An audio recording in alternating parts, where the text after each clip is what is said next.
Welcome. In front of me is a Doogee S40, and today I'll show you how to put the device into safe mode. And to get started, you want to hold the power key. Once you see the two different boot options, hold power off. This will then change to reboot to safe mode, so confirm by tapping on OK, and simply wait for the device to boot back up. Now while it's rebooting, I'm going to quickly just go over the safe mode and what's it for.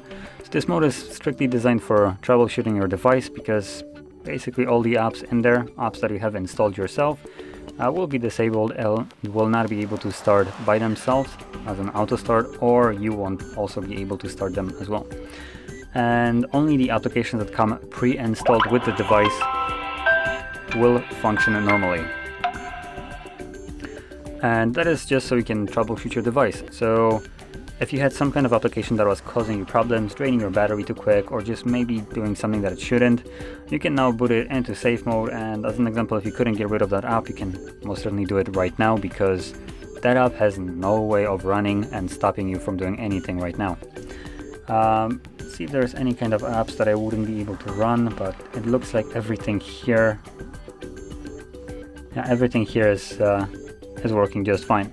The way you know if you can actually launch an app or not is when you're looking at the icons of an app, even though some of them look a little bit different than like the default look.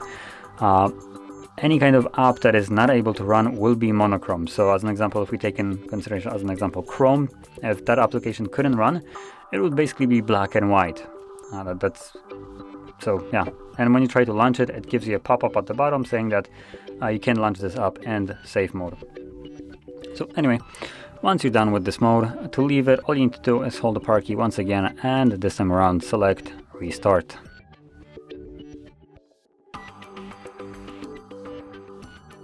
And as you can see, we're now back in Android.